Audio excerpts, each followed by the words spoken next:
الله وبركاته. إن الحمد لله نحمده ونستعينه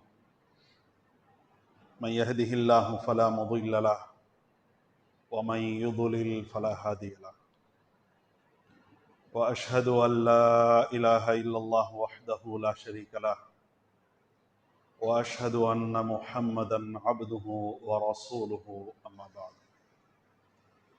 فأعوذ بالله من الشيطان الرجيم بسم الله الرحمن الرحيم وإذ قلنا لك إن ربك أحاط بالناس وما جعلنا الرؤيا التي أريناك إلا فتنة للناس والشجرة الملعونة في القرآن ونخوفهم فما يزيدهم إلا طغيانا كبيرا. اللهم صل على محمد وعلى آل محمد كما صليت على إبراهيم وعلى آل إبراهيم إنك حميد مجيد. اللهم بارك على محمد وعلى آل محمد كما باركت على إبراهيم وعلى آل إبراهيم إنك حميد مجيد. கண்ணியத்திற்கும் மாண்பிற்கும் உரிய எல்லாம் வல்ல அல்லாஹ்வின் நல்லடியார்களே, அல்லாஹ்வுடைய பேரருளால் சிறப்பு மிகு ஜும்ஆவுடைய இந்த தினத்திலே மகத்துவம் வாய்ந்த ஜும்ஆ வணக்கத்தை நபி வழியில் நிறைவேற்றிட வேண்டும், இறை பொருத்தத்தை பெற்றிட வேண்டும் என்ற ஒரு உயரிய நோக்கத்தோடு அல்லாஹுடைய திருப்பள்ளியை நோக்கி நாம் அனைவரும் வருகை புரிந்திருக்கின்ற இந்த சமயத்திலே ஜும்ஆவுடைய முன்னுரையில் நான் உங்களிடத்திலே வாசித்து காட்டிய அருள்மறை குர்ஆனுடைய அந்த திரு வசனம் என்பது குர்ஆனுடைய 17வது அத்தியாயம் அல் இஸ்ராவிலே இடம்பெறுகின்ற 60வது வசனம். அல்லாஹ் ரப்புல் ஆலமீன் அந்த திரு வசனத்தின் வாயிலாக குறிப்பிடுகிறான், வயது குல்னா லக, தூதரே உம்மிடத்துல நாம் சொன்னோமே அதை நீங்கள் நினைத்து பாருங்கள். இன்ன ரப்பக அஹாத பின் நாஸ், உம்முடைய இறைவன் மனிதர்களை சூழ்ந்து அறியக்கூடியவனாக இருக்கிறான். அவனுடைய அறிவுக்கு அப்பாற்பட்ட எந்த தகவல்களும் மனிதர்களிடத்திலே இல்லை. மனிதர்கள் சார்ந்த அத்தனை விஷயங்களையும் அல்லாஹ் முழுமையாக அறியக்கூடியவனாக இருக்கிறான் என்பதை அல்லாஹ் உங்களுக்கு சொல்லி இருக்கிறானே, அதை நீங்கள் நினைவு கூறுங்கள். ஒமா ஜஅல்னா ருஅயா அல்லதி அரைனாக, எந்த காட்சிகளை எந்த அற்புதங்களை உங்களுக்கு அவன் காட்டினானோ, இல்லா ஃபித்னத்தல் லின்னாஸ், மனிதர்களுக்கு அதை சோதனையாக ஆக்கியிருக்கிறான். வஷ்ஷஜரத்தல் மல்ஊனத ஃபில் குர்ஆன், சபிக்கப்பட்ட எந்த ஜக்கூம் மரத்தை பற்றி, நரகத்தினுடைய தண்டனைகளை பற்றி உங்களுக்கு சொல்லப்பட்டு இருக்கிறதோ அதுவும் மனிதர்களுக்கு சோதனையாக இருக்கிறது. வனுஹவ்விஃபுஹும், மனிதர்களை அல்லாஹ் எச்சரிக்கிறான், மனிதர்களை அல்லாஹ் பயமுறுத்துகிறான். வமா யஸீதுஹும் இல்லா துக்யானன் கபீரா, ஆனால் மனிதர்களோ மிகப்பெரிய வழிகேட்டிலே இருக்கிறார்கள் என்று அல்லாஹ் ரப்புல் ஆலமீன் சொல்லுகின்றான். அல்லாஹ் மனிதர்களை முழுமையாக அறியக்கூடியவனாக இருக்கிறான். அல்லாஹ்வுடைய தூதருக்கு அல்லாஹ் சொன்ன தகவல், அல்லாஹ்வுடைய தூதர்கள் வாயிலாக மூமின்களாக முஸ்லிம்களாக இருக்கின்ற நம்ம அனைவருக்கும் உள்ள மிகப்பெரிய செய்தி. அல்லாஹ் நம்மை முழுமையாக அறியக்கூடியவனாக இருக்கிறான். அதே விதமாக நபிகள் நாயகம் ஸல்லல்லாஹு அலைஹி வஸல்லம் அவர்கள் அல்லாஹ்வுடைய தூதராக இருக்கிறார்கள். அவர்கள் இறுதி தூதர், நம்முடைய வழிகாட்டி. அப்படிப்பட்ட அந்த வழிகாட்டுதல்களை அல்லாஹ்வின் புறத்தில் இருந்து பெற்றுக் கொடுக்கக்கூடிய இறை தூதராக இருக்கக்கூடிய நபிகள் நாயகம் ஸல்லல்லாஹு அலைஹி வஸல்லம் அவர்களுக்கு அற்புதமான பல காட்சிகளை காட்டினான், அற்புதங்களை வழங்கினான், அற்புதங்களை அவர்களுக்கு காட்டினான். அப்படிப்பட்ட அந்த விஷயங்கள் என்பது மனிதர்களுக்கு சோதனையாக இருக்கிறது. இந்த சோதனைகள்ல தேரக்கூடியவர்கள் எத்தனை பேர், இந்த சோதனைகள்ல சோடை போகக்கூடியவர்கள் எத்தனை பேர் என்பதை அல்லாஹ் ரப்புல் ஆலமீன் அல்லாஹ்வுடைய தூதருக்கு காட்டிய அந்த காட்சிகளின் வாயிலாக பரீட்சித்து பார்க்கின்றார். அல்லாஹ்வுடைய தூதருக்கு அல்லாஹ் ரப்புல் ஆலமீன் அற்புதமான காட்சிகளை காட்டினான், அற்புதங்களை நிகழ்த்தி காட்டினான். அது என்ன? இதே அத்தியாயம் 17வது அத்தியாயத்தினுடைய எந்த 60வது வசனம் உங்களிடத்திலே வாசிக்கப்பட்டதோ அதனுடைய அர்த்தத்தை உங்களுக்கு முன்னால் நான் எடுத்து வைத்தேனோ அதே அத்தியாயத்தினுடைய துவக்க வசனம் பேசுகிறது. சுப்ஹானல்லதி, அந்த இறைவன் தூயவன், எல்லா பலவீனங்களுக்கு அப்பாற்பட்டவன், எல்லாம் முடியாது என்று நாம எதை சொல்றோமோ அப்படிப்பட்ட அந்த பலவீனங்களுக்கு அப்பாற்பட்டவன், அசாத்தியங்களுக்கு அப்பாற்பட்ட அந்த இறைவன் தூயவன், எல்லா பலவீனங்களுக்கும் சொந்தமானவன், எல்லா பலங்களுக்கும் சொந்தமானவன், பலவீனங்களுக்கு அப்பாற்பட்டவன், பலவீனங்களை விட்டு தூயவன். அல்லதி, அவன்தான் அஸ்ரா பி அப்திஹி, தம்முடைய அடியாரை ஒரே இரவிலே கொண்டு சென்றான். மினல் மஸ்ஜிதில் ஹராமி இலல் மஸ்ஜிதில் அக்ஸா அல்லதி பாரக்னா ஹவுலஹு, காபா என்ற அந்த புனித ஆலயம் அமைய பெற்று அந்த புனிதமிக்க மகத்தான பள்ளிவாசலாக திகழ்கின்ற மக்காவிலே உள்ள மஸ்ஜிதுல் ஹராமில் இருந்து ஜெருசலம் என்று மக்கள் அழைக்கக்கூடிய அந்த மதீனத்துல் குதுஸ் என்ற அந்த புனித நகரத்திலே அமைந்திருக்கின்ற பைத்துல் முகத்தஸினுடைய வளாகம், அதிலே அமைந்திருக்கக்கூடிய மஸ்ஜிதுல் அக்ஸா வரைக்கும் எதனுடைய சுற்றுப்புறங்கள் பாக்கியம் செய்யப்பட்டதாக இருக்கிறதோ, பாக்கியம் உள்ளதாக இருக்கிறதோ, பர்க்கத் நிறைந்ததாக இருக்கிறதோ, அந்த மஸ்ஜிதுல் அக்ஸா வரைக்கும் தம்முடைய அடியாராகிய முஹம்மது ஸல்லல்லாஹு அலைஹி வஸல்லம் அவர்களை ஒரே இரவிலே கொண்டு சென்றானே, அவன் பாக்கியமானவன், எல்லா பலவீனங்களுக்கு அப்பாற்பட்டவன், அனைத்து பலங்களுக்கும் சொந்தக்காரன். வஹுவ அலா குல்லி ஷைஇன் கதீர், ஒவ்வொரு பொருளின் மீதும் நிலையான ஆற்றல் உள்ளவன். அந்த அல்லாஹ் தான் மஸ்ஜிதுல் ஹராமில் இருந்து, மக்காவில் இருந்து அல் குதுஸ் நகரம் அமைந்திருக்கக்கூடிய அந்த பைத்துல் முகத்தஸ் வரைக்கும், மஸ்ஜிதுல் அக்ஸா வரைக்கும், கடை கோடியிலே அமைந்திருக்கக்கூடிய அந்த பள்ளிவாசல் வரைக்கும் கொண்டு சென்றவன். ஏன் கொண்டு சென்றான்? லினுரியஹு மின் ஆயாத்தினா, நம்முடைய அற்புதமான அத்தாட்சிகளை அவர்களுக்கு நாம் காட்ட வேண்டும் என்பதற்காக. ஏன்? அவர் தூதராக இருக்கிறார், நபியாக இருக்கிறார், நம்முடைய பிரதிநிதியாக இருக்கிறார், நம்முடைய செய்திகளை மக்களுக்கு எடுத்து சொல்லக்கூடியவராக இருக்கிறார். மக்கள் செல்லக்கூடிய அந்த பாதையில, அந்த ஓட்டத்தில செல்லக்கூடியவர் இல்லை, எதிர்நீச்சல் போட வேண்டும். லா இலாஹ, எந்த கடவுளும் கிடையாது, இல்லல்லாஹ், அல்லாவை தவிர அல்லாவை மட்டும் வணங்க வேண்டும், அல்லாவை மட்டும் துதிக்க வேண்டும், அல்லாவுக்கு மட்டும் கட்டுப்பட வேண்டும் என்ற எதிர்நீச்சலில் பயணத்தை மேற்கொள்ளக்கூடியவராக அவர் இருக்கிற காரணத்தினால் அந்த அடியாரை உறுதிப்படுத்த வேண்டும், அந்த அடியாருக்கு நம்முடைய அத்தாட்சிகளை காட்ட வேண்டும் என்பதற்காக மஸ்ஜிதுல் ஹராம் அவர் இருக்கக்கூடிய அந்த மக்காவில் இருந்து அல் குதுஸ் வரைக்கும், ஜெருசலம் வரைக்கும் ஒரே இரவிலே அவன் கொண்டு சென்றான். வஹுவ ஸமீஉல் பஸீர், அவன் செவி ஏற்கக்கூடியவன், அவன் பார்க்கக்கூடியவனாக இருக்கிறான். அல்லாஹ் ரப்பல் ஆலமீன் எந்த அற்புதங்களை அந்த இஸ்ராவிலே மெஅராஜிலே காட்டினானோ அவைகளெல்லாம் நமக்கு பெரிய சோதனையாக இருக்கிறது. நம்பினால் அல்லாஹ்வுடைய ஆற்றல்கள் மீது நமக்கு முழுமையான நம்பிக்கை இருக்கும் என்று சொன்னால் நாம மூமின்கள். என்னங்க இதெல்லாம் ஒரே இரவுலையா? இங்கிருந்து மக்காவில் இருந்து ஜெருசலத்துக்கு போனாங்களாம், ஜெருசலத்தில் இருந்து 7 வானங்கள், 7 வானங்களுக்கு அப்பாற்பட்ட அந்த காட்சிகளை எல்லாம் பார்த்தார்களாம், சொர்க்கம் நரகத்தை பார்த்தார்களாம். டவுட் வந்துருச்சு, அவ்வளவுதான். அல்லாஹ் குர்ஆனிலே சொல்கிறான், மா கான அல்லாஹு லியதரல் முஃமினீன அலா மா அன்தும் அலைஹி ஹத்தா, நாம மூமின்கள், நாம் முஸ்லிம்கள் என்று சொன்ன உடனேயே உங்களை நாம் விட்டு விடுவோம் என்று நினைக்காதீர்கள். உங்களை நாம சோதிப்போம், உங்களிலே ஏற்றுக்கொண்டு விட்டோம் என்று சொல்லக்கூடிய உங்களிலே தூயவர்கள் யார், களிச்சடைகள் யார் என்று அவன் அறியாத வரைக்கும் அல்லாஹ் ரப்புல் ஆலமீன் உங்களை பரீட்சித்துக் கொண்டே இருப்பான் என்று 3வது அத்தியாயத்தில் இடம்பெறக்கூடிய ஒரு வசனத்தின் வாயிலாக அல்லாஹ் நமக்கு சொல்கின்றார். ஆக இஸ்ரா என்பதும் மிஅராஜ் என்பதும், இஸ்ரா என்றால் ஒரே இரவிலே சென்று விட்டு வருவது, மிஅராஜ் என்றால் உயரே செல்வது. இது நமக்கு சோதனையாக இருக்கிறது.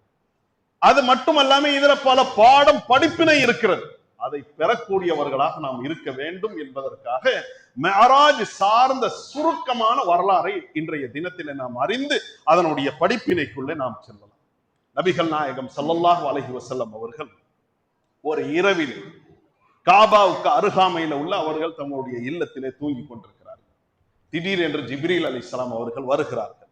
அல்லாஹ்வுடைய தூதர் ஸல்லல்லாஹு அலைஹி வஸல்லம் அவர்கள் அவர்களாக குறிப்பிடுகிறார்கள், நான் ஹம்சாவுக்கும் ஜாஃபருக்கும் இடையில, ஹம்சா என்பவர்கள் ரசூலுல்லாஹ்வுடைய சிறிய தந்தை. அதே விதமா ஜாஃபர் என்பவர் அவர்களுடைய ஒன்று விட்ட சகோதரர், அதாவது அலி ரலியல்லாஹு அன்ஹு அவர்களுடைய சொந்த சகோதரர். இந்த இருவருக்கு இடையிலே நான் படுத்து பைனன் நாஇமி வல் யக்வான், அரை தூக்கத்திலே இருந்தேன். தூங்கிக் கொண்டும் இருந்தேன், அதே நேரத்தில் விழிப்பும் இருந்தது. அரை தூக்கமும் நம்ம சொல்லுவோம் இல்லையா, இந்த நிலையில நான் இருக்கும் போது ஜிப்ரீல் அவர்கள் வந்தார்கள். என்னை காபா ஆலயத்திற்கு அழைத்து சென்றார்கள். அங்கே என்னுடைய இதயம் பிளக்கப்பட்டது. அதற்கு அடுத்து என்னுடைய இதயத்திற்குள்ளே ஈமான், ஹிக்மத் என்ற அந்த அறிவு, கல்வி, ஞானம், இறை நம்பிக்கையை நிறைத்தார்கள். பிறகு சீர்படுத்தினார்கள். சீர்படுத்தி விட்டு அதற்கு அடுத்து என்னை கொண்டு சென்றார்கள் புராக் என்ற அந்த வாகனத்தில். புராக் என்றால் அன்றைக்கு அவர்கள் அறிந்த அந்த வாகனங்கள்லயே அவர்கள் அறிந்திருக்கக்கூடிய எந்த வாகனமும் கிடையாது. அன்றைக்கு பயணத்திற்கு அவர்கள் பயன்படுத்தியது ஒட்டகம், அதே விதமா கோவேறு கழுதை, குதிரை, ஒட்டகம், குதிரை, கோவேறு கழுதை, கழுதை, இந்த 4 பயன்படுத்தினார்கள். இந்த 4 அல்லாத புதிய ஒரு வாகனம் புராக். புராக் என்பது அரபியில பர்குன் என்ற அந்த வேர் சொல்லில் இருந்து பிறந்த வார்த்தை. பர்க் என்றால் மின்னலுக்கு சொல்வார்கள். யகாதுல் பர்கு யக்தஃபு அபுசாரம், குர்ஆன்லயும் கூட இடம்பெற்றிருக்கக்கூடிய வார்த்தை. பர்க் என்றால் மின்னலுக்கு சொல்வார்கள். மின்னல் வேகத்திலே செல்லக்கூடிய ஒரு வாகனம் என்னிடத்துல புராக் என்ற பெயரிலே கொண்டு வரப்பட்டது. அது கழுதை மாதிரியும் இல்லை, கோவேறு கழுதை மாதிரி இல்லை, இரண்டுக்கு இடைப்பட்ட விதத்தில அதனுடைய தோற்றம் இருந்தது. என்னை அதிலே அமர்த்தினார்கள், அமர்த்தி கொண்டு சென்றார்கள். அதனுடைய வேகம் என்பது அப்படி கண் பார்க்கக்கூடிய தூரம் வரைக்கும் அதனுடைய பாய்ச்சல் இருந்தது. அப்படியே நான் அழைத்து செல்லப்பட்டேன். அப்போ ஒரு செம்மண் குன்றுக்கு அருகாமையில நான் சென்றேன். அப்போ மூசா அலைஹிஸ்ஸலாம் அவர்களை அல்லாஹ் இந்த உலகத்திலே வைத்து எனக்கு காட்சிப்படுத்தினான். அவர்கள் கபர்ல அடக்கம் செய்யப்பட்டவர்களாக இருந்ததை போன்று. அதற்கு அடுத்து நேர பைத்துல் முகத்தஸிற்கு என்னை அழைத்து சென்றார்கள். அதற்கு அடுத்து அந்த வாகனத்தை விட்டு நான் இறக்கப்பட்டேன். நான் பார்க்கின்றேன் நபிமார்களுடைய கூட்டத்திலே நான் இருந்தேன். அந்த சமயத்திலே நபிமார்களுக்கு நான் சலான் சொன்னேன். அதற்கு அடுத்து நபிமார் தொழுகையுடைய நேரம் வருகிறது. அந்த நபிமார்களுக்கு நான் இமாமத் செய்து தொழ வைத்தேன். தொழ வைத்த பிறகு அல்லாஹ் ரப்புல் ஆலமீன் மூசா அலைஹிஸ்ஸலாம் அவர்களை எனக்கு காட்சிப்படுத்தினான். மூசா அலைஹிஸ்ஸலாம் அவர்களை வர்ற இடத்திலேயே பார்க்கிறாங்க, வர்ற வழியில பார்க்கிறார்கள். அதே மூசாவை பைத்துல் முகத்தஸிலே பார்க்கிறார்கள். அவர்கள் நல்ல ஒரு திடகாத்திரமான தோற்றத்திலே இருந்தார்கள். ஒரு நடுநிலையான தோற்றமாக இருந்தது. சுருள் முடி நிறைந்தவர்களாக அவர்கள் இருந்தார்கள் மூசா அலைஹிஸ்ஸலாம் அவர்கள். அதற்கு அடுத்து ஈசா அலைஹிஸ்ஸலாம் அவர்களை அல்லாஹ் காட்சிப்படுத்தினான். அவர்கள் படிந்த முடிகளுக்கு சொந்தக்காரர்களாக இருந்தார்கள். நல்ல ஒரு மாநிறமான தோற்றம் அவர்களுக்கு இருந்தது.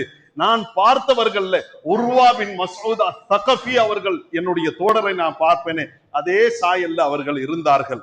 அதே விதமா மூசா அலைஹிஸ்ஸலாம் ஷனுஆ குலத்தை சேர்ந்த அந்த மனிதர்கள் இருப்பார்கள், அந்த தோற்றத்திலே இருந்தார்கள்.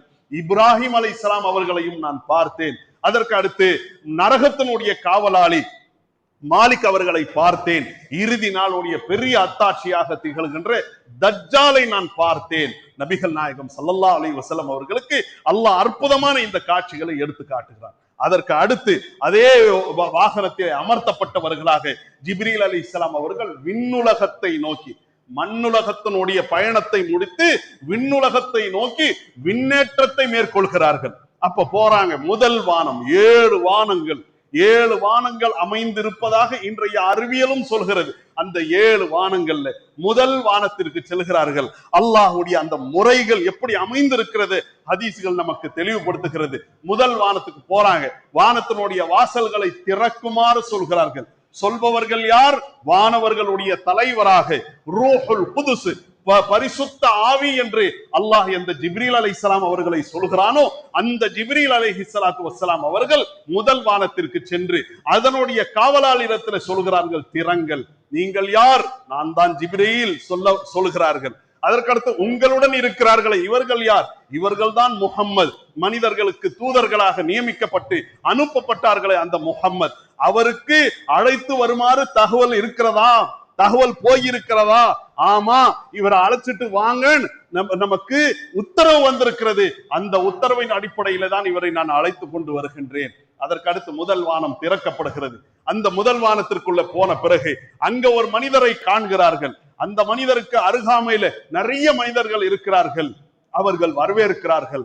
வாருங்கள் என்னுடைய மகனாரே, உங்கள் மீது அல்லாஹ்வுடைய சலாம் ஏற்படட்டும் என்று அவர்கள் வரவேற்கிறார்கள், சலாமும் சொல்கிறார்கள். அவர் நிறைய மனிதர்கள், அந்த மனிதர்களுடைய வலது புறத்தில் பார்க்கிறார்கள், சிரிக்கிறார்கள். இடது புறத்தில் பார்க்கிறார்கள், அழுகிறார்கள். ஜிப்ரீல் அலைஹிஸ்ஸலாம் அவர்களிடத்திலே ரசூலுல்லாஹி ஸல்லல்லாஹு அலைஹி வஸல்லம் கேட்கிறார்கள், இவர்கள் யார்? வலது புறத்திலே உள்ளவர்கள், இடது புறத்திலே உள்ளவர்கள் யார்? இந்த மனிதர்கள் யார்? வலது புறத்திலே பார்க்கும்போது ஏன் சிரிக்கிறார், இடது புறத்திலே பார்க்கும்போது ஏன் அழுகிறார்? ஜிப்ரீல் அலைஹிஸ்ஸலாம் அவர்கள் சொல்கிறார்கள், உங்களை வரவேற்றார்களே, உங்களுக்கு சலாம் சொன்னார்களே, இவர்கள் தான் ஆதம் அலைஹிஸ்ஸலாம், மனிதர்களுடைய மூல பிதாவாக திகழ்கின்ற முதல் மனிதர், முதல் நபி ஆதம் அலைஹிஸ்ஸலாம் அவர்கள். வலது புறத்திலேயும் இடது புறத்திலேயும் உள்ளவர்கள் மனித சஞ்சாரங்கள். அந்த மனித சஞ்சாரத்திலே வலது புறத்திலே உள்ளவர்களை பார்க்கும் போது அவர் சிரிக்கிறாரே, அவர்களெல்லாம் சொர்க்கத்திற்கு செல்லக்கூடியவர்களாக இருக்கிறார்கள். சொர்க்கத்துக்கு போறது அவருக்கு மகிழ்ச்சியை தருகிறது, அதனால அவர்கள் சிரிக்கிறார்கள். இடது புறத்திலே உள்ளவர்கள் எல்லாம் நரகம்தான் என்று விதியாக்கப்பட்டவர்கள். அந்த நரகத்திற்குரியவர்களை பார்க்கும் போது அவர்கள் அழுகிறார்கள் என்ற இந்த தகவல்களை ஜிப்ரீல் அலைஹிஸ்ஸலாம் அவர்கள் சொல்கிறார்கள். அதற்கடுத்து அப்படியே பயணம் தொடர்கிறது. இரண்டாவது வானத்திற்கு செல்கிறார்கள். அந்த இரண்டாவது வானம் இதே மாதிரி நடக்கிறது. திறங்கள் என்று கேட்கப்படுகிறது. ஜிப்ரீல் அலைஹிஸ்ஸலாம் அவர்கள் கேட்கிறார்கள், நீங்கள் யார்? அவர் கேட்கிறார். அவர்களுக்கெல்லாம் இவர்தான் தலைவர், அந்த வானவருக்கும் இவர்தான் தலைவர். இருந்தாலும் அல்லாஹ் ரப்புல் ஆலமீன் ஏற்படுத்தி இருக்கின்ற அந்த நியதியை பாருங்கள். நீங்கள் யார்? நான் தான் ஜிப்ரீல். உங்களுக்கு மண்ணுலகத்திற்கு போயிட்டு பூமிக்கு போயிட்டு வருவதற்குரிய உத்தரவு இருக்கிறதா? ஆமாம். உங்களுடன் இருப்பவர்கள் யார்? இவர்தான் முஹம்மது. அதற்கடுத்து இவருக்கு அழைத்து வருமாறு உத்தரவு இருக்கிறதா? ஆமாம் இருக்கிறது. அதற்கடுத்து திறக்கப்படுகிறது. இரண்டாவது வானத்திற்கு செல்கிறார்கள். அங்க ஈசா அலைஹிஸ்ஸலாம் அவர்களையும் யஹ்யா அலைஹிஸ்ஸலாம் அவர்களையும் சந்திக்கிறார்கள். இந்த இருவரும் இரண்டு சகோதரிகளுடைய புதல்வர்களாக இருக்கிறார்கள். அதாவது யஹ்யா அலைஹிஸ்ஸலாம் அவர்களுடைய சின்னம்மாவுடைய மகன் தான் ஈசா அலைஹிஸ்ஸலாம் அவர்கள். ஆக இருவரும் சகோதரர்களாக இருக்கிறார்கள். இந்த இருவரையும் சந்திக்கிறார்கள். ரெண்டு பேரும் வரவேற்கிறார்கள், ரெண்டு பேரும் வாழ்த்தை சொல்கிறார்கள். அதற்கு அடுத்து மூணாவது வானத்தை நோக்கி இதே மாதிரி நடக்கிறது. யார் நீங்கள்? நான் தான் ஜிப்ரீல். உங்களுடன் இருப்பவர் யார்? இவர் முஹம்மது. இவருக்கு அழைத்து வருமாறு உத்தரவு இருக்கிறதா? ஆமாம் இருக்கிறது. அதற்கு அடுத்து அந்த அனுமதியோடு மூணாவது வானத்திற்கு போகிறார்கள். மூணாவது வானத்திலே நபி யூசுப் அலைஹிஸ்ஸலாம் அவர்களை சந்திக்கிறார்கள். அல்லாஹ் ரப்புல் ஆலமீன் இந்த உலகத்திலே மனிதர்களுக்கு கொடுத்த அழகிலேயே பாதி அழகை யூசுப் அலைஹிஸ்ஸலாம் அவர்களுக்கு கொடுத்தான். மீதி உள்ள பாதி அழகை தான் நாம் அனைவரும் பகிரக்கூடியவர்களாக, ஆண்களும் பெண்களும் பகிர்ந்து கொள்ளக்கூடியவர்களாக இருக்கின்றோம். ஆக அல்லாஹ் ரப்புல் ஆலமீன் அந்த அழகான அந்த மனிதரை காட்டுகிறான். அதற்கு அடுத்து அவர்கள் சலான் சொல்கிறார்கள், வரவேற்கிறார்கள். இப்படியே நடக்கிறது. அதற்கடுத்து நான்காவது வானத்திற்கு அவர்கள் செல்கிறார்கள். நான்காவது வானத்திலையும் அதே மாதிரி, நீங்கள் யார்? நான் தான் ஜிப்ரீல். உங்களுக்கு இந்த நான்காவது வானத்தை நோக்கி வருவதற்கு உத்தரவு இருக்கிறது? ஆமாம் இருக்கிறது. உங்களுடன் இருப்பவர்கள் யார்? இவர் முஹம்மது. இவருக்கு அழைத்து வரப்படுவதற்குரிய அனுமதி இருக்கிறதா? உத்தரவு இருக்கிறதா? ஆமாம் இருக்கிறது. நாலாவது வானத்துக்கு போறாங்க. அங்கே இத்ரீஸ் அலைஹிஸ்ஸலாம் அவர்களை சந்திக்கிறார்கள். அதற்கு அடுத்து அவர்கள் வரவேற்கிறார்கள். நபிகள் நாயகம் ஸல்லல்லாஹு அலைஹி வஸல்லம் அவர்கள் இத்ரீஸ் அலைஹிஸ்ஸலாம் அவர்களை பார்த்த உடனேயே அல்லாஹ் குர்ஆன்ல இத்ரீஸை பற்றி சொல்கிறான். வதுகுர் ஃபில் கிதாபி இத்ரீஸ், இந்த வேதத்தின் வாயிலாக இத்ரீஸை நினைவு கூறுங்கள். இன்னஹு கான ஸித்தீகன் நபியா, அவர் மிக்க உண்மையாளராக இருந்தார், நபியாக இருந்தார். வரஃபஅனாஹு மகானன் அலியா, அவரை உயர்ந்த அந்தஸ்திற்கு நாம் உயர்த்தினோம் என்று இந்த இத்ரீஸ் அலைஹிஸ்ஸலாம் ரொம்ப மூத்த நபி. ஆதம் அலைஹிஸ்ஸலாமுக்கு அடுத்து அல்லாஹ்வால் சொல்லப்பட்ட நபிமார்கள்ல இவருடைய பேர் தான் இரண்டாவது. அப்படி ஒரு மூத்த நபியை அல்லாஹ் ரப்புல் ஆலமீன் நான்காவது வானத்திலே எடுத்து காட்டுகிறான். பார்க்கிறார்கள். அதற்கடுத்து ஐந்தாவது வானத்திற்கு செல்கிறார்கள். ஐந்தாவது வானத்திலே ஹாரூன் அலைஹிஸ்ஸலாத்து வஸ்ஸலாம். யார் இவர்கள்? நபி மூசா அலைஹிஸ்ஸலாம் அவர்களுடைய சகோதரர். ஃபிரௌன் இடத்துல போய் பிரச்சாரம் செய்தார்களே அந்த மகத்தான நபியை அல்லாஹ் காட்டுகிறான். வரவேற்கிறார்கள், சலான் சொல்கிறார்கள். அதற்கு அடுத்து ஐந்தாவது வானம், ஆறாவது வானத்திலே நபி மூசா அலைஹிஸ்ஸலாத்து வஸ்ஸலாம். எந்த மூசாவை பற்றி அல்லாஹ் ரப்புல் ஆலமீன் அவன் குறிப்பிடக்கூடிய நபிமார்களையே மிக அதிகமாக ஒரு நபியுடைய பெயரை சொல்கிறானோ அந்த மூசா அலைஹிஸ்ஸலாம் அவர்களை 6வது வானத்திலே பார்க்கிறார்கள். பார்த்த பிறகு மூசா அலைஹிஸ்ஸலாத்து வஸ்ஸலாம் அவர்கள் ரசூலுல்லாஹ்வை வரவேற்கிறார்கள், சலாம் சொல்றாங்க. அதற்கு அடுத்து அழுகிறார்கள். ஜிப்ரீல் அவர்களிடத்தில் கேட்கிறார்கள், இவர்கள் யார்? இவர்கள் தான் மூசா அலைஹிஸ்ஸலாம். அந்த மூசாவை ஏற்கனவே 2 இடத்துல பார்த்திருக்கிறாங்க. அதுக்கடுத்து 3வது இடத்துல பார்த்த உடனேயே மூசா அலைஹிஸ்ஸலாம் அவர்கள் அழுகிறார்கள். அழுவதற்குரிய காரணம் என்ன கேட்கக்கூடிய சமயத்திலே மூசா அலைஹிஸ்ஸலாம் அவர்கள் சொல்கிறார்கள், என்னுடைய சகோதரரே, எனக்கு பிறகு நீங்கள் தூதராக அனுப்பப்படுகிறீர்கள். ஆனால் உங்களுடைய கூட்டம் மிக பிரம்மாண்டமானதாக இருக்கும். உங்களுடைய கூட்டத்திலே கணிசமானவர்கள் சொர்க்கத்துக்கு செல்வார்கள். ஆனால் அல்லாஹ்வால் தேர்வு செய்யப்பட்ட பனு இஸ்ரவேலர்களுக்கு நான் தூதராக அனுப்பப்பட்டேன். ஆனால் என்னுடைய துர்நிலை பாருங்கள், என்னுடைய கூட்டத்தார்ல கணிசமானவர்கள் நரகத்திற்கு செல்லக்கூடியவர்களாக இருக்கிறார்களே. அதை நினைத்து பார்க்கக்கூடிய சமயத்திலே தான் எனக்கு அழுகை வருகிறது. அழுகையுடைய காரணத்தை சொல்கிறார்கள். ரசூலுல்லாஹ் கேட்கிறாங்க. அதற்கு அடுத்து 7வது வானம். அந்த 7வது வானத்திலே நபி இப்ராஹிம் அலைஹிஸ்ஸலாத்து வஸ்ஸலாம், யாரை என்னுடைய நண்பர் உற்றவர் என்று அல்லாஹ் சொல்கிறானோ அந்த இப்ராஹிம் அலைஹிஸ்ஸலாம் அவர்களை 7வது வானத்திலே பார்க்கிறார்கள். நபி இப்ராஹிம் அலைஹிஸ்ஸலாம் அவர்கள், சிறந்த என்னுடைய மகனே வருக என்று வரவேற்கிறார்கள், சலாம் சொல்கிறார்கள். இந்த சந்திப்புக்கு பிறகு பைத்துல் மாமூர் என்ற ஒரு பள்ளிவாசல் காட்டப்படுகிறது. பைத்துல் மாமூர் என்பது என்ன? ரசூலுல்லாஹி ஸல்லல்லாஹு அலைஹி வஸல்லம் அவர்கள் ஜிப்ரீலிடத்தில் கேட்ட சமயத்திலே ஜிப்ரீல் அவர்கள் விளக்கம் சொல்கிறார்கள், வானவர்கள் தொழக்கூடிய பள்ளிவாசல். ஒரு நாளைக்கு 70,000 வானவர்கள் அதிலே தொழுகிறார்கள். ஒரு முறை ஒரு வானவர் அதிலே தொழுது விட்டார் என்றால் மீண்டும் அவருக்கு அந்த வாய்ப்பு கிடையாது. தினமும் புதிய புதிய புதிய புதிய 70,000 வானவர்கள் தொழுகிறார்கள் என்றால் எவ்வளவு பிரம்மாண்டமான ஆட்சியாக இருக்க வேண்டும். இன்றைய அறிவியல் என்னெல்லாம் சொல்லுதோ அந்த ஸ்பேஸ், அதுக்கெல்லாம் ஒரு எல்லையே கிடையாது. எல்லையற்ற அளவிற்கு உள்ள இந்த ஒரு பேரண்டத்திற்கு நிர்வாகத்தை மேற்கொள்ள வேண்டும் என்றால் அவ்வளவு பணியாற்றக்கூடியவர்கள் இருந்தால் தானே நடக்கும். அந்த அடிப்படையில பாருங்கள், ஒரு நாளைக்கு 70,000 வானவர்கள். ஒரு வானவர் ஒரு முறை தொழுது விட்டார் என்றால் மீண்டும் அவருக்கு அந்த பள்ளியில தொழுவதற்குரிய வாய்ப்பு இல்லை என்றால் எவ்வளவு பிரம்மாண்டமாக, எத்தனை கணிசமான எண்ணிக்கையில வானவர்கள் இருக்க வேண்டும். அந்த பைத்துல் மாமூரை அவர்கள் பார்க்கிறார்கள். பைத்துல் மாமூர் என்றால் கரெக்டா அது காபா ஆலயத்திற்கு நேர் மேல இருக்குதுன்னு எல்லாம் சொல்லுவாங்க. அதெல்லாம் கட்டுக்கதைகள், அதற்கு எந்த ஆதாரமும் இல்லை. காபா மனித அதாவது பூமியில உள்ள ஒரு புனிதமான ஆலயம். விண்ணுலகத்திலே 7 வானத்திற்கு அப்பால பைத்துல் மாமூர் என்பது ஒரு புனிதமான ஆலயம். அங்க வானவர்கள் தொழக்கூடியவர்களாக இருக்கிறார்கள். அதற்கு அடுத்து சிதறத்துல் முன்தஹா என்ற உயர்ந்த எல்லைக்கு அவர்கள் ரசூலுல்லாஹ் அழைத்து செல்லப்படுகிறார்கள். அழைத்து செல்லப்பட்ட அந்த நிலையிலே தான் நபிகள் நாயகம் ஸல்லல்லாஹு அலைஹி வஸல்லம் அவர்கள் ஜிப்ரீல் அலைஹிஸ்ஸலாம் அவர்களை உண்மையான தோற்றத்திலே பார்க்கிறார்கள். ஜிப்ரீல் அலைஹிஸ்ஸலாம் அவர்கள் மிக பிரம்மாண்டமான தோற்றம் கொண்டவர்கள். கிட்டத்தட்ட 600 ரெக்கைகள் அவர்களுக்கு இருக்கும் என்றெல்லாம் ஹதீஸ்ல பதிவு செய்யப்பட்டிருக்கிறது. அதற்கு அடுத்து ஒரு இலந்தை மரம் அவர்களுக்கு காட்டப்படுகிறது. அப்படியே அதை பார்த்து கொண்டே இருக்கிறார்கள். ரசூலுல்லாஹ் சொல்றாங்க, அதனுடைய அழகை என்னால் வர்ணிக்க முடியாது. அப்படியே சிவப்பு மாணிக்கமாக மாறுகிறது, பச்சை மரகதமாக மாறுகிறது. இப்படியான இந்த காட்சிகள். அதற்கு அடுத்து சொர்க்கம் எடுத்து காட்டப்படுகிறது, நரகம் எடுத்து காட்டப்படுகிறது. சொர்க்கத்திலே அதிகமாக ஏழைகள் இருக்கிறார்கள், நரகத்திலே அதிகமாக செல்வந்தர்கள் இருக்கிறார்கள். ஏன்னா இந்த செல்வம் என்பது மனிதர்களுக்கு சோதனை. செல்வத்தை பெற்றவர்கள்ல அதிகமானவர்கள், தேறியவர்கள் கம்மி, தேராதவர்கள் தான் அதிகம் அப்படிங்கிறத நாம பார்க்க வேண்டும். ஆக செல்வம் என்பது நமக்கு நரகத்தை பெற்றுக் கொடுத்துரும் மட்டுமே நினைக்க கூடாது. செல்வத்தை அல்லாஹ் ஹைர் என்று சொல்கிறான். சொர்க்கத்தை பெறுவதற்குரிய அந்த வாய்ப்புகளை மனிதர்கள்ல மிக குறைவானவர்கள் தான் பயன்படுத்தக்கூடியவர்களாக இருக்கிறார்கள் என்பதை நாம் அறிய வேண்டும். அப்ப ரசூலுல்லாஹி ஸல்லல்லாஹு அலைஹி வஸல்லம் அவர்கள் நரகத்திலே சில காட்சிகளை பார்க்கிறார்கள், சொர்க்கத்திலே சில காட்சிகளை பார்க்கிறார்கள். சொர்க்கத்திலே கௌசர் என்ற நதி அவர்களுக்கு எடுத்து காட்டப்படுகிறது. அதே விதமாக அல்லாஹ்வுடைய தூதர் ஸல்லல்லாஹு அலைஹி வஸல்லம் அவர்களுக்கு சல்சபீல் என்ற அந்த நதி எடுத்து காட்டப்படுகிறது. நரகத்திலே சில காட்சிகளை பார்க்கிறார்கள்.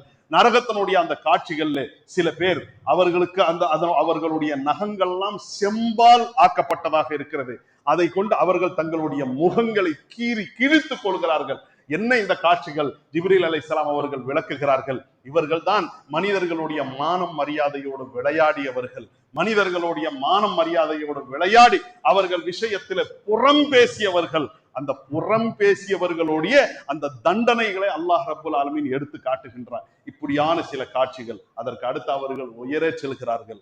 அல்லாஹ்விடத்தில் இருந்து இவ்வளவோ நெருக்கத்திற்கு வந்தவர்கள் அந்த நெருக்கத்தை மீண்டும் இவர்கள் பூமிக்கு போன பிறகும் பெற வேண்டும் என்பதற்காக அல்லாஹ் மகத்தான கிஃப்டுகளை தருகின்றான். என்ன கிஃப்ட்? அல்லாஹ் ரப்புல் ஆலமீன் ஒரு நாளைக்கு 50 வேளை தொழுகையை கடமையாக்குகிறான். அதற்கு அடுத்து அவர்களுக்கு சூரத்துல் பக்ராவுடைய கடைசி 2 வசனங்கள், குர்ஆன்ல உள்ள எல்லா வசனங்களும் இந்த பூமியில ரசூலுல்லாஹ் இருக்கும் போது இறக்கப்பட்ட வசனங்கள். ஆனால் குர்ஆனுடைய சூரத்துல் பக்ராவுடைய கடைசி 2 வசனம், ஆமனர் ரசூல் பிமா உன்சில இலைஹி மிர் ரப்பிஹி என்று தொடங்கக்கூடிய அந்த 2 வசனம் அங்க ரசூலுல்லாஹ் மிஅராஜுக்கு போய் இருக்கும் போது அல்லாஹ் கொடுத்த கிஃப்டாக இருக்கிறது. அல்லாஹ் கொடுத்த அன்பளிப்பு. நம்முடைய உள்ளங்களை அது நிறைத்திருக்கிறதா? அதை நாம ஓதுறோமா? கவனிக்கணும். யார் சூரத்துல் பக்ராவுடைய கடைசி 2 வசனங்களை மனனம் செய்து ஓதுவார்களோ கஃபதா, அந்த 2 வசனமே அவர்களுடைய பாதுகாப்புக்கு போதுமானதுன்னு ரசூலுல்லாஹ் சொன்னாங்களே, அதை நாம ஓதி இருக்கிறோமா? மனனம் செய்திருக்கிறோமா? கவனத்தில் கொள்ள வேண்டும். மனனம் செய்ய வேண்டும், அதிகமாக ஓத வேண்டும். அந்த 2 வசனங்களை அல்லாஹ் மிஅராஜுக்கு ரசூலுல்லாஹ் சென்ற அந்த சமயத்திலே தருகின்றான்.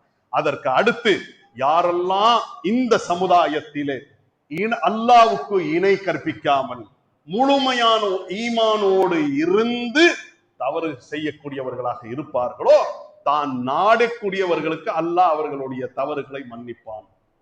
ஒன்ன மட்டும் மன்னிக்கவே மாட்டான், ஷிர்கை மன்னிக்கவே மாட்டான். ஷிர்கை தவிர உள்ள பெரும் பாவங்களையே அவர்கள் செய்திருந்தாலும் தான் நாடக்கூடியவர்களுக்கு அல்லாஹ் மன்னிப்பான் என்ற இந்த 3 கிஃப்டை தருகின்றான். இந்த 3 கிஃப்டை பெற்று ரசூலுல்லாஹி ஸல்லல்லாஹு அலைஹி வஸல்லம் அவர்கள் மீண்டும் வர்றாங்க. வரக்கூடிய அந்த சமயத்துல 7வது வானம் கடந்து 6வது வானத்துக்கு வர்றாங்க. மூசா அலைஹிஸ்ஸலாம் அவர்கள் கேட்கிறாங்க, அல்லாஹ்வுடைய தூதரே முஹம்மதே, என்ன கிடைத்தது? ஒரு நாளைக்கு 50 வேளை தொழும். ரொம்ப முடியாதுங்க, நான் பனு இஸ்ரவேலர்களிடத்துல மாரடித்திருக்கிறேன். மனிதர்களுடைய நிலை என்ன என்பதை நான் உங்களை விட மூத்த தூதர் என்ற அடிப்படையில அறிந்திருக்கின்றேன். தொழ மாட்டாங்க. குறைச்சு கேளுங்க.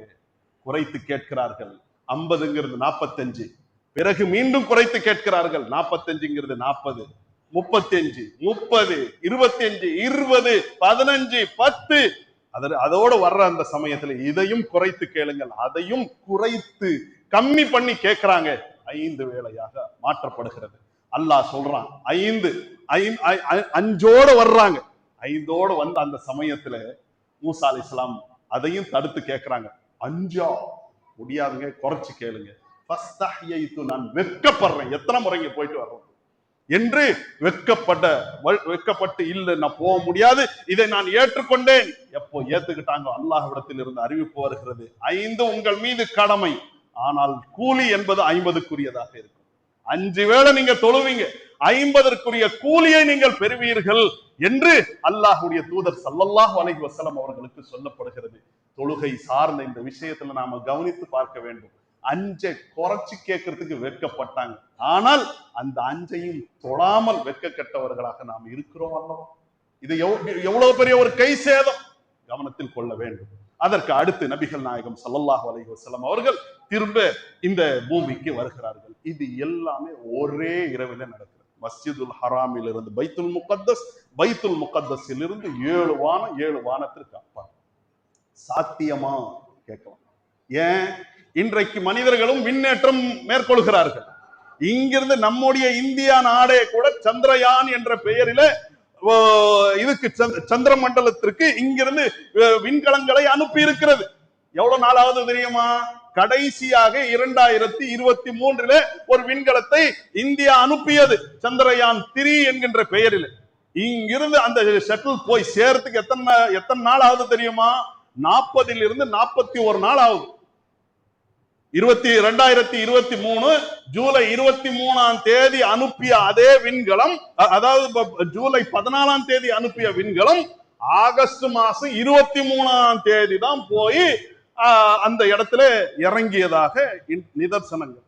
இதோ பக்கத்துல கட்டி வச்சிருக்கிறான் ஸ்பேஸ் ஸ்டேஷன், விண்வெளி ஆய்வு மையம். அந்த விண்வெளி ஆய்வு மையத்திற்கு எவ்வளவு நாள்ல சுனிதா வில்லியம்ஸ் எல்லாம் போயிட்டு வந்தாங்க போன வருஷம். எவ்வளவு நாள் ஆகுது தெரியுமா? ஒரு நாளில் இருந்து 3 நாள் போகக்கூடிய அந்த வாகனத்தை பொறுத்து அது தீர்மானிக்கப்படக்கூடியதாக இருக்கிறது. இன்னைக்கு ஏஐல நீங்க எடுத்து பாத்தீங்கன்னா எல்லாமே தகவல்களை உங்களுக்கு எடுத்து சொல்லும். கவனத்தில் கொள்ளுங்கள். இங்கிருந்து ஒரு விண்வெளி ஆய்வு மையத்திற்கு, இப்ப விண்வெளி ஆய்வு மையம் எங்க இருக்கிறது? 4 லட்சம் 10 லட்சம் கிலோமீட்டர் தூரத்துல எல்லாம் இல்லை. இந்த பூமியிலிருந்து வெறும் 400 கிலோமீட்டர், பூமியிலிருந்து 400 கிலோமீட்டர் தூரத்திற்கு போவதற்கு எவ்வளவு நாளாவது? 1 to 3 நாள் ஆகக்கூடியதாக இருக்கிறது. இதெல்லாம் மனிதர்கள் என்பவர் பலவீனங்களுக்கு உட்படுத்தப்பட்டவர்கள். இறைவன் என்பவன் எல்லா பலவீனங்களுக்கு அப்பாற்பட்டவன். வானங்களிலே உள்ளவைகள் பூமியில உள்ளவைகள் அல்லாஹ்வை துதிக்கக்கூடியதாக இருக்கிறது. அவன் மிகைத்தவன், நுட்பமானவன். லஹு முல்கு ஸமாவாதி வல் அர்த், வானங்கள் பூமியிலே உள்ள எல்லா அதிகாரமும் அவனுக்கு சொந்தமானதாக இருக்கிறது. அவன்தான் உயிர் பெற செய்கிறான், மரணிக்க செய்கிறான். ஒவ்வொரு பொருளின் மீது மிக நிலையான ஆற்றல் உள்ளவன். நிலையான ஆற்றல் உள்ளவன் என்பதை நீங்க நம்புறீங்களா இல்லையா என்பதற்கு தான் மெஹராஜ். மனிதர்களாக இன்றைக்கு நாம் வாழ்கிறோம். அறிவியலுடைய பல தரவுகள் இன்றைக்கு நமக்கு முன்னால் இருக்கக்கூடிய இந்த சமயத்துல மெஹராஜ நம்புறதெல்லாம் ஒரு பெரிய விஷயமே கிடையாதுங்க. மனிதர்களாக நாம் இருக்கிறோம். எப்படி வந்தோம்? வெறும் உயிரணுவிலிருந்து தான் நாம வந்திருக்கிறோம். ஒரு உயிரணு மனிதர்களிடத்திலிருந்து, நம்முடைய தந்தை இடத்திலிருந்து வெளிப்பட்ட இந்திரியம். அந்த இந்திரியங்கிறது 3 மில்லியிலிருந்து 6 மில்லி, 3 மில்லியிலிருந்து 6 மில்லி வரைக்கும் எத்தனை உயிரினம் இருக்கிறது, உயிரணுக்கள் இருக்குதுன்னு இன்றைக்கு தகவல் சொல்லுது தெரியுமா? கிட்டத்தட்ட 40 கோடி உயிரணுக்கள் அதுல இருப்பதாக தகவல் சொல்லுது. ஒரே ஒரு பிரசவத்துல 40 கோடி மனிதர்களை ஒரு தாய் பெற்றெடுக்க முடியுன்ற அளவிற்கு. ஆனா யாருக்கும் அல்லாஹ் அப்படி வைக்கல. ஒரு தந்தை இடத்தில் இருந்து அவ்வளவு வருமே தவிர தாய் இடத்துல ஒரு சினை முட்டை மட்டும்தான். அல்லாஹ் அதற்குள்ள பல விஷயங்களை ஏற்படுத்தி இருக்கிறான். இன்றைக்கு அறிவியல் சொல்கிறது. அதற்கு அடுத்து வெறும் உயிரணுவாக கடுகுனுடைய முனை அளவிற்கு அதெல்லாம் பார்க்கவே முடியாது. அப்படிப்பட்ட அந்த நிலையில உள்ள மனிதர்கள், இப்ப என்னை எடுத்துக்கிட்டீங்கன்னா இன்னைக்கு 40 சொச்சம் வயசு, எவ்வளவு பெரிய தோற்றம் பாருங்க. கேட்கக்கூடிய நீங்கள் பாருங்கள், எல்லாம் எவ்வளவு பெரிய தோற்றத்தை நாம் பெற்றிருக்கிறோம். எத்தனை கட்டங்களை கடக்கக்கூடியவர்களாக இருக்கிறோம். நமக்கு எல்லாம் மூளையை கொடுத்திருக்கிறோம். அப்படி கிலோ கணக்கிலையா இருக்கிறதே இல்ல. நாம எல்லாத்தையும் படிச்சிருப்போம். யூகேஜியிலிருந்து, எல்கேஜியிலிருந்து, யூகேஜியிலிருந்து, அதற்கு அடுத்து பள்ளிக்கூட படிப்பு, அதற்கு அடுத்து கல்லூரி படிப்பு, அதற்கு அடுத்து பிஹெச்டி படிப்பு, என்னமோ படிச்சிருப்போம். எல்லாத்தையும் நாம படிச்சதெல்லாம் அடுக்கி வைக்கணும்னா புஸ்தகங்களை அடுக்குவதற்கு இந்த ஹால் பத்தாது. ஆனா அவ்வளவு விஷயங்களும் எங்க இருக்கிறது? சின்ன ஒரு 100 கிராம் 50 கிராம் பெருமானம் உள்ள இந்த மூளைக்குள்ள அத்தனை தகவலும் இருக்கிறதுனா, இப்படிப்பட்ட இந்த அற்புதங்களை நேரடியா நம்ம பார்க்கிறோமே. அல்லாஹ் நமக்கு உடல் உறுப்புகளை கொடுத்திருக்கிறான். இந்த உடல் உறுப்புகளை இயங்க சொல்லி இருக்கிறான். நாவு பேசுது, நாக்கு பேசுது. இவ்வளவு நேரம் நான் பேசுனேன், அரை மணி நேரமா. எங்க இருந்து? எல்லாம் இந்த நாக்கினுடைய இதுதான். நாக்க வளைச்சு வளைச்சு வளைச்சு ஆற்ற காரணத்தினால இதற்குள்ள எத்தனை பாஷைகள் அல்லாஹ் ஏற்படுத்தி இருக்கிற. இந்த பூமி இயங்குது, அது எவ்வளவு பெரிய அற்புதம். விண்வெளியில எங்கேயும் வைக்கப்பட்டு இருக்கவில்லையே. நாமெல்லாம் அந்த மாதிரி அந்தரத்துல தொங்க முடியாது. ஆனால் இம்மா பெரிய பூமி தொங்கிக் கொண்டிருக்கிறதா இல்லையா? இயங்கிக் கொண்டிருக்கிறதா இல்லையா? அந்த இயக்கம் என்பது அவ்வளவு சிஸ்டமேட்டிக்காக இருக்கிறதா இல்லையா? அப்படி எத்தனை அற்புதம் இப்படி எல்லாம் ஏற்படுத்தி இருக்கின்ற இறைவன் ஒரு அடியானை மஸ்ஜிதுல் ஹராமில் இருந்து பைத்துல் முகத்தஸ் வரைக்கும் கொண்டு செல்வதும், அங்கிருந்து 7 வானங்களுக்கு கொண்டு சென்று திரும்ப ஒரே இரவிலே கொண்டு வருவது என்பது அவனுடைய அற்புதமான அந்த விஷயங்களுக்கு முன்னால பெரியதே கிடையாது என்பதை கவனத்தில் கொண்டு அல்லாஹ் ரப்புல் ஆலமீன் அவர்களை உறுதிப்படுத்த வேண்டும், அடுத்த கட்டங்களுக்கு கொண்டு செல்ல வேண்டும் என்பதற்காக இம்மாம் பெரிய மகத்தான ஒரு நிகழ்வை ஏற்படுத்தி காட்டினான். அல்லாஹ் அதை தான் சொல்றான். வமா ஜஅல்னா ருயல்லதி அரைனாக இல்லா ஃபித்னத்தல் லின்னாஸ், தூதரே உங்களுக்கு எந்த காட்சிகளை நாம காட்டினோமோ இது மனிதர்களுக்கு ஒரு சோதனையாக இருக்கிறது. இதை அல்லாஹ் விஷயத்திலே உண்மைப்படுத்தக்கூடியவர்கள் யார், பொய்ப்படுத்தக்கூடியவர்கள் யார் என்பதை அல்லாஹ் பரீட்சித்து பார்க்கின்றான். ஆக மிஅராஜ் என்ற அந்த அற்புதத்தை நாம் நம்ப வேண்டும், நம்முடைய ஈமானை உறுதிப்படுத்த வேண்டும். அல்லாஹ் ரப்புல் ஆலமீன் மிஅராஜின் வாயிலாக பல தகவல்களை, பல பாடம் படிப்பினை நமக்கு ஏற்படுத்தி இருக்கின்றான். அதை பெறக்கூடிய நல்ல மக்களாக நாம் திகழ வேண்டும்.